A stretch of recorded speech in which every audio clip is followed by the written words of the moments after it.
Hello everyone. In the previous video, we talked about Hahnemann's early life और आज की इस वीडियो में हम लोग ये बात करेंगे कि उनकी मेडिकल प्रैक्टिस कब शुरू हुई और कब होम्योपैथिक को उन्होंने डिस्कवर किया। सबसे पहले हम लोग देखेंगे कि उनकी मेडिकल प्रैक्टिस की जो शुरुआत होती है वो हर्ट स्टेट में होती है और वहाँ पे वो सबसे पहले मेडिकल प्रैक्टिस की शुरुआत करते हैं इन 1779।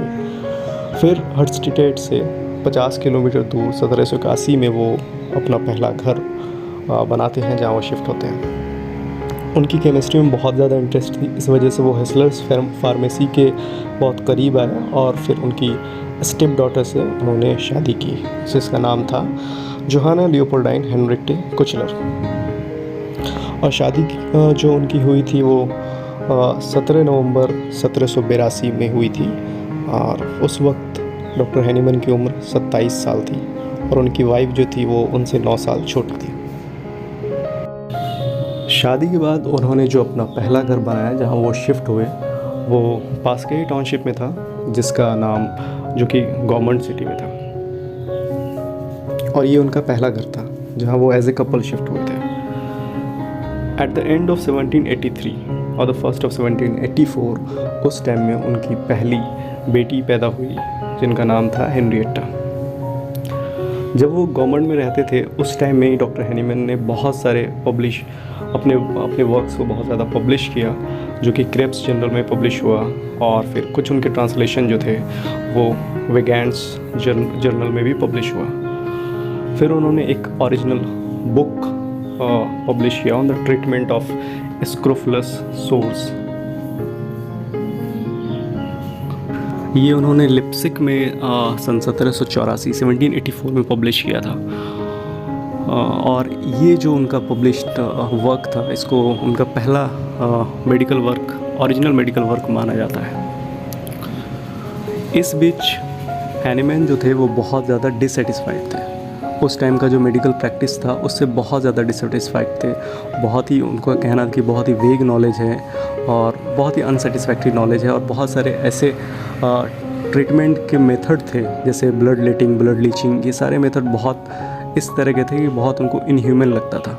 इसके लिए उन्होंने एक लेटर लिखा ह्यूफ्लैंड को और ये जो लेटर था वो पब्लिश हुआ था लेसर राइटिंग्स में under the title of letters to a physician of high standings on the great necessity of a regeneration in medicine. इस लेटर में उन्होंने अपनी सारी डिससेटिस्फैक्शन बताई थी और किस तरह वो चाहते थे कि एक नई मेडिकल सिस्टम बने जो बहुत ही ह्यूमन हो, बहुत ही जेंटल हो।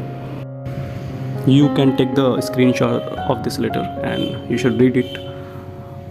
It was the original letter written by Hahnemann to Hufeland. इस लेटर में सिंपली वो ये बता रहे हैं कि वो कितने डिससेटिस्फाइड हैं, कितना इनह्यूमन लगता है उनको इस तरह की प्रैक्टिस। उनको ये लगता था कि वो एज ए डॉक्टर जो उनका काम था कि लोगों की मदद करे, वो उनकी मदद करने के बजाय उनकी प्रॉब्लम को बहुत ज़्यादा बढ़ा दे रहे थे क्योंकि उस टाइम का जो मेडिकल प्रैक्टिस था वो बहुत ही ज़्यादा इनह्यूमन था। तो इसलिए उन्होंने अपनी मेडिकल प्रैक्टिस को छोड़ दिया और अपना जो उनका लिटरेरी वर्क था जो बहुत ज़्यादा वो बहुत से लैंग्वेजेस भी जानते थे, ट्रांसलेशन का काम किया करते थे, वो सारे काम उन्होंने शुरू कर दिए। उसके बाद यही जो उनका लिटरेरी वर्क था, ये ट्रांसलेशन का काम था, यही रीज़न बना उनका फिर होम्योपैथी को डिस्कवर करने में।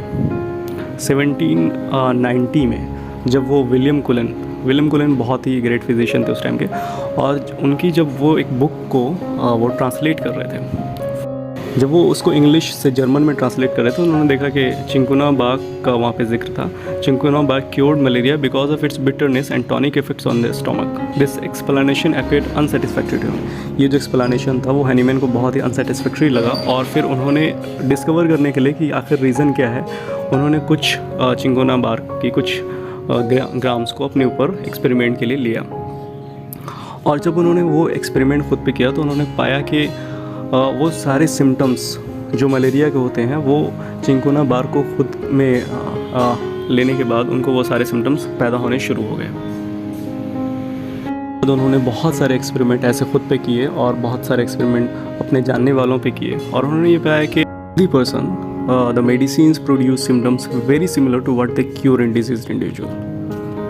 और ये जो कॉन्सेप्ट है लाइक क्योर्स लाइक, मतलब कि जो जैसा सिम्टम्स प्रोड्यूस करता है वो उस तरह के सिम्टम्स को रिमूव भी कर सकता है। ये जो है ये पूरा होम्योपैथी का पूरा बेसिस है। This is the law of homeopathy.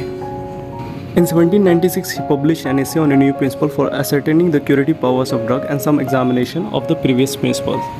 ये जो उनका पब्लिकेशन था, ये जो आर्टिकल था, ये उनके एक्सपेरिमेंट्स के बारे में था और ये 1796 में पब्लिश्ड हुआ था और इसको ही इसलिए 1796 को माना जाता है the birth of year of homeopathy, क्योंकि इस टाइम में ऑफिशियली उन्होंने वो अपने सारे एक्सपेरिमेंट्स को एक आर्टिकल के रूप में पब्लिश किया था।